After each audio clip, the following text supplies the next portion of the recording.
And you know what, మీకు కూడా అంత ఉత్సాహం ఉన్నట్టు నాకు అనిపించట్లేదు. కథ ఇంట్రెస్టింగ్ గా ఉంది, వచ్చారంతే. రైట్, మీరు ఎదుగుతున్నది ఇదేనా సార్? ఏంటి సార్ ఇది? ఆ కారణంలో తీయండి, నాకు కూడా అదేంటో తెలుస్తుంది.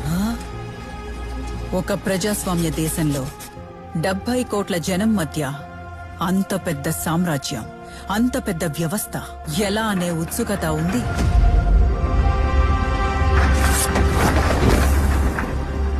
అక్కడ ఎవరు గెలిచారు అన్న కుతూహలం ఉంది.